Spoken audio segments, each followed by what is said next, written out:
Maayong hapon, aniya na ang Butuan On News Update sa Butuan City Public Information Office. Sentro sa kasaulugan sa Watershed Consciousness Week ang pagprotekta sa Tagibo Watershed. Pipila ka mga watershed ang padayon nga ginaprotektahan sa syudad pinaagi sa pagpananom og mga kahoy daplin ini.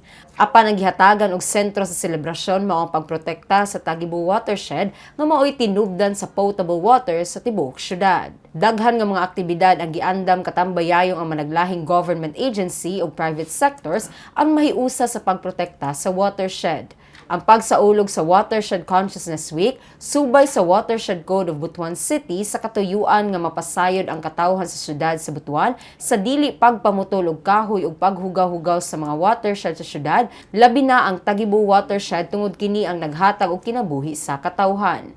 Gipangunahan ug gipangusgan sa City Environment and Natural Resources Department kung CENRD ang aktibidad. I believe nag-celebrate yun kini ug kanang kini sa ordinansya dapat kini gisang i-comply. So naay celebration yun yearly no sa mga watershed. Ang focus man siguro before is lain-lain nga watershed. Kay lamang spirit na maglo sa Benavista, Bogabos, dagan Los Angeles na dagan na siya nga watershed dia. So karon amo gitong gi-focus karon sa Tagibo watershed. Samtang sa laing balita, nangandam na ang City Civil Registry Department kung CCRD para sa libre nga pagparehistro karong bulan sa Pebrero.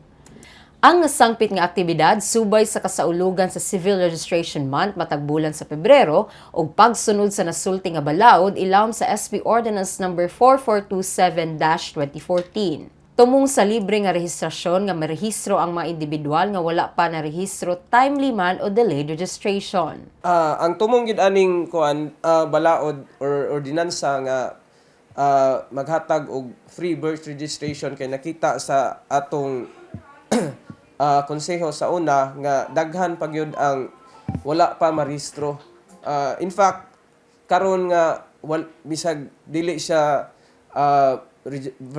birth registration month or February, daghan gyapon ang magparehistro nga mga seniors, mga kining minors kay di nato kuan ang unsay mga problema nganong wala pod nila marehistro sa una. So kalain-lain ang ilang rason nga nganong late ang registration sa ilang mga birth certificate. Ug mao kadto ang updates ning adlaw. Alang sa uban pang mga updates, i-follow i-like ang official Facebook page, TikTok, Instagram ug Twitter, ug subscribe sa YouTube channel sa Butuan City Public Information Office. Ako si Michelle Hamudyo. Daghang salamat.